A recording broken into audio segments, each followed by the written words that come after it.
నమస్తే. Welcome back to Suman TV. Present మనతో పాటు ఉన్నారు ఎనలిస్ట్ మందర్ కృష్ణారెడ్డి గారు. నమస్తే సార్. నమస్తే అమ్మా.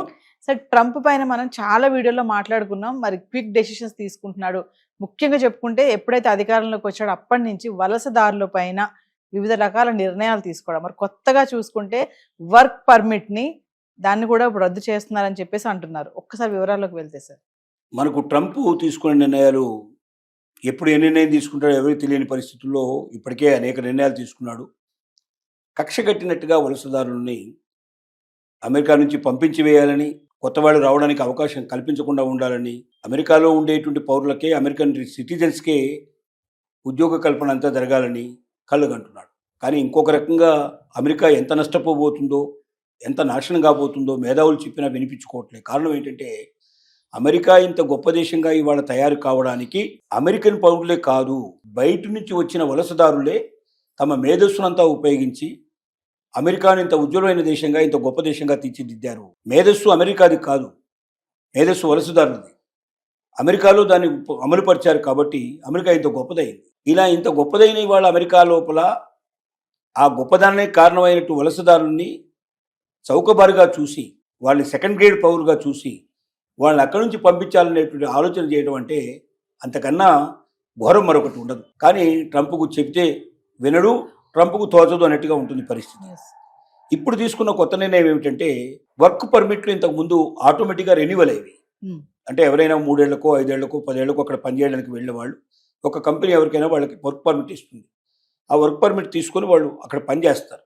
ఆ 3 ఏళ్ళు 5 ఏళ్ళు 10 ఏళ్ళు వాళ్ళు ఇచ్చినటువంటి గడువు ఏదైతుందో వర్క్ పర్మిట్ పూర్తయిన తర్వాత ఆటోమేటిక్గా అది రెన్యువల్ అయ్యేది. 540 రోజుల వరకు వాళ్ళు అమెరికాలో ఉండడానికి అవకాశం కల్పించేది. 540 రోజుల లోపల వాళ్ళు అదే వర్క్ను మళ్ళీ తిరిగి కంటిన్యూ చేసుకోవడం కానీ, లేకపోతే ఇంకొక పని ఏదైనా వెతుక్కొని అక్కడ మళ్ళీ తిరిగి వర్క్ పర్మిట్ సంపాదించుకోవడం కానీ జరిగేది. అంటే అమెరికాకు ఒకసారి వెళ్ళారంటే వర్క్ పర్మిట్ మీద ఇక వాడు వెనక్కి తిరిగి రావాల్సిన అవసరం లేకుండా అమెరికాలో స్థిరపడడానికి ఇది ఒక రకంగా అవకాశంగా కల్పింది. ఎందుకంటే నెంబర్ ఆఫ్ కంపెనీస్ ఉంటాయి. ఒక కంపెనీ కాకపోతే మరో కంపెనీకి అక్కడ ఉండేవాడికి అవకాశం కల్పిస్తాయి. ఎందుకంటే బయట నుంచి రావాలంటే చాలా టైం పడుతుంది, మళ్ళీ వాడు వీసా ఇవన్నీ తీసుకోవాలి, వర్క్ పర్మిట్ ఆర్డర్ ఇవ్వాలి, ఇవన్నీ జరుగుతాయి. అలా కాకుండా అక్కడ ఉండేవాడు, తర్వాత అమెరికన్ వాతావరణానికి అలవాటు పడ్డవాడు, పని విధానంలో కొంత ఆల్రెడీ తెలుసుకున్నవాడు కాబట్టి తొందరగా పని దొరికే అవకాశం ఉండేది. తక్కువ వేరే పని చూసుకునేవాడు, అట్లాగా అక్కడే స్థిరపడిపోయేవాడు. మళ్ళీ అది పూర్తయిన తర్వాత మళ్ళీ వర్క్ పర్మిట్ ఆటోమేటిక్గా అది రెన్యువల్ అయిపోయేది. అంటే మళ్ళీ దాదాపుగా 540 రోజులు ఉండడానికి అవకాశం కలిగేది.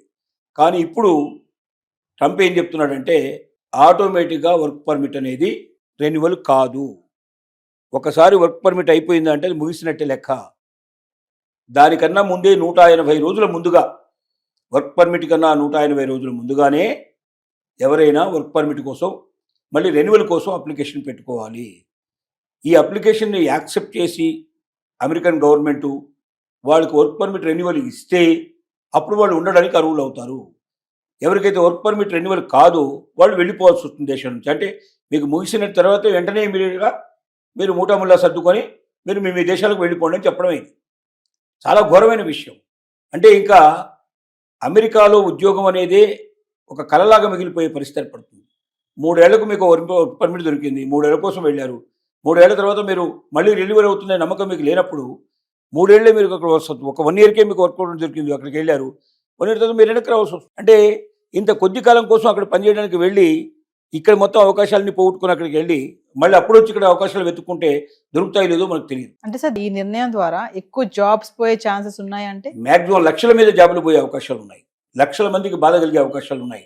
180 రోజుల ముందు ఇప్పుడు అంటే ఏం చెప్పాడు ఒక మాట అంటే, ఇప్పటిదాకా ఎవరైతే వాస్తవంగా వర్క్ పర్మిట్కి వాళ్ళు పెట్టుకోలేదో, అప్లికేషన్ పెట్టుకోలేదో వాళ్ళకి ఇది వర్తించదు.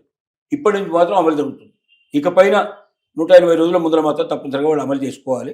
ఇప్పటిదాకా ఉండేటువంటి వాళ్ళకి మాత్రం అవకాశం కల్పిస్తున్నాము. ఇకపైన మాత్రం నవంబర్ 1 తర్వాత మాత్రం ఈ అవకాశం మీకు ఉండదు. అంటే అక్టోబర్ 30 లోపల ఉండే వాళ్ళకి మాత్రం ఇది వర్తించదు. అక్టోబర్ 30 తర్వాత మాత్రం ఖచ్చితంగా ప్రతి ఒక్కరు ముందుగానే వర్క్ పర్మిట్కి అప్లై చేసుకోవాలి. చేసుకొని మీకు రెన్యువల్ అవుతే మీకు ముందుకెళ్ళాలి, రెన్యువల్ కాకపోతే వెనక్కి వెళ్ళిపోవాలి. ఇది చెప్పేటువంటి మాట. ఇది లక్షల మంది మీద ప్రభావం పడుతుంది. అంటే వలసదారుల చేత అభివృద్ధి చెందిన అమెరికా వలసదారులను వదిలించుకోవాలని ఖచ్చితంగా నిర్ణయించుకున్నట్టుగా దీన్ని బట్టి అర్థమవుతుంది. దీనివల్ల చాలామందికి ఇబ్బంది కలుగుతుంది. ఎందుకంటే స్టూడెంట్స్ వాళ్ళు వేరే విషయం, కానీ వర్క్ పర్మిట్ వెళ్ళిన వాళ్ళు తిరిగి ఆ వర్క్ పర్మిట్ రెన్యువల్ కాకపోతే ఖచ్చితంగా వెనక్కి రావాల్సిన పరిస్థితులు ఎక్కువ భాగం ఉంటాయి. ఎందుకంటే ఒకవేళ అదే కంపెనీ వాళ్ళకి వర్క్ పర్మిట్ ఇవ్వదలుచుకుంటే ముందుగానే రెన్యువల్ చేసేస్తుంది, కంప్లీట్గా ఆటోమేటిక్గా ముందుకెళ్తారు. కానీ ఆ కంపెనీ వాళ్ళకు వద్దనుకున్నప్పుడు ఇంకో కంపెనీ రెడీగా ఉండి వాళ్ళకు ఇస్తుందని చెప్పడం చాలా కష్టం. అదే దీంట్లో ఉండి ఇంకో దానికి అప్లై చేసుకునే అవకాశాలు కూడా చాలా తక్కువ ఉంటాయి. ఒక ఉద్యోగం చేస్తూ మన ఇండియాలో లాగా ఎన్నిటికైనా కంపెనీలకు మనం చేయడానికి ఒకేసారి 2 ఉద్యోగాలు చేస్తే అక్కడ జైలుకు వెళ్లాల్సిందే డైరెక్ట్గా. మన దగ్గర 10 ఉద్యోగాలను చేసుకోవచ్చు ఒకేసారి, ఎవరికి అభ్యర్థి చెప్పేవాళ్ళు ఎవరు లేరు. గవర్నమెంట్ ఉద్యోగస్తులు కూడా గవర్నమెంట్ పని అయిపోయిన తర్వాత ఆ సమయాలు అయిపోయిన తర్వాత బయటకు వచ్చి ప్రైవేట్ జాబులు చేస్తున్న వాళ్ళు చాలామంది ఉన్నారు. కానీ అక్కడ చేయడానికి వీలు లేదు. ఒకేసారి 2 జాబులు చేసినట్టయితే ఒక వ్యక్తి ఒకేసారి అంటే వాళ్ళు ఏకకాలంలో అంటారు, అంటే టైమింగ్స్ మూటం కాదు, మొత్తం మీద ఒక జాబే చేయాలి, 2వ జాబ్ చేయడానికి వీల్లేదు. ఎందుకంటే ఎక్కువ మందికి ఉద్యోగాలు దొరుకుతాయి. అట్లా ఒకటే 2-3 ఉద్యోగాలు చేసుకుంటూ కూర్చున్నట్టయితే వేరే మందికి ఉద్యోగాలు దొరకవు. కాబట్టి అలాంటి అవకాశం లేకుండా వాళ్ళు అట్లా నిర్ణయాలు తీసుకున్నారు. అలాంటి కఠిన నిబంధనలు ఉన్నాయి అక్కడ. ఇప్పుడు జరిగేది ఏదైతే అంటే ముఖ్యంగా ఇండియన్స్కి ఎక్కువ ప్రమాదం. ఇక్కడ H1B వీసా మీద వెళ్ళిన వాళ్ళు, వర్క్ పర్మిట్లో వెళ్ళిన వాళ్ళలో 71% ఇండియన్స్ ఉన్నారు H1B వీసాదారులు. మిగతా వాళ్ళంతా కలిపితే చాలా తక్కువ, 21% దాంట్లో చైనీస్ ఉంటే మిగిలిన 7-8% మొత్తం ప్రపంచంలో అన్ని దేశాల వాళ్ళు ఉన్నారు. అంటే అత్యధికంగా నష్టపోయేది భారతీయులే. ఒక రకంగా భారతీయులు ఎక్కువ మంది వెనక్కి వచ్చే అవకాశాలు దీనివల్ల కలుగుతున్నాయి. ఇది చాలా భయంకరమైన విషయం, చాలా బాధాకరమైన విషయం. భవిష్యత్తులో ఇంకెవరు వెళ్ళడానికి ప్రయత్నం చేయలేమో అనిపిస్తుంది. అంటే ఇన్ని నిర్దిష్టమైనటువంటి ఇన్ని నిబంధనలు పెట్టిన తర్వాత భారతీయులు అక్కడ వెళ్ళి పనిచేయాల్సిన అవసరం ఉందా? అమెరికా వెళ్ళకపోతే మనం బతకలేమా? ఇండియాలో ఇలాంటి అవకాశాలు లేవా? వేలాది అవకాశాలు ఇక్కడ ఎదురు చూస్తున్నాయి. లేదా స్టార్టప్ కంపెనీలు పెట్టుకునేందుకు ప్రభుత్వం అనేక రకాల అవకాశాలు కల్పిస్తుంది. 10 లక్షల నుంచి మొదలు పెడితే 50 కోట్ల దాకా, 40 కోట్ల దాకా కూడా వడ్డీలోని రుణాలు మంజూరు చేయడానికి కూడా ప్రభుత్వాలు సిద్ధంగా ఉన్నాయి. కాబట్టి మీ శక్తి సామర్థ్యాలు గొప్పగా ఉంటే, మీలో ఒకవేళ ఏదైనా కొత్తదనాన్ని తీసుకొచ్చి సమాజానికి మేలు జరగడానికి అవకాశం ఇస్తే, ఏదైనా ఉత్పత్తి ద్వారా బాగా అమ్మకాలు జరుగుతాయి, బాగా వ్యాపారాలు జరుగుతాయని నమ్మకం మీకు ఉన్నట్టయితే, అలాంటి దానికి మీరు స్టార్టప్ కంపెనీ పెట్టుకొని ప్రభుత్వానికి ఆ విషయాన్ని ఎక్స్ప్లెయిన్ చేసి మీరు ప్రారంభిస్తే మీకు సపోర్ట్ ఇవ్వడానికి గవర్నమెంట్ ఉంది. అలాగే దాన్ని అమ్మడానికి కూడా కావాల్సినటువంటి మేనేజ్మెంట్ను కూడా తయారు చేసే పరిస్థితి గవర్నమెంట్ కల్పిస్తుంది. మార్కెటింగ్ కూడా గవర్నమెంట్ ఇస్తుంది. కాబట్టి అమెరికాకు వెళ్ళి ఇంత సెకండ్ గ్రేడ్ పౌరులుగా అక్కడ బతకడానికి ఎప్పుడు ఏ క్షణంలో ఊడిపోతుందో ఉద్యోగం తెలియని పరిస్థితి లోపల ఇలాంటి దానికోసం ప్రయత్నించకుండా ఉండడమే మేలైనదిగా దీన్ని బట్టి మనకు అర్థమవుతుంది. Thank you.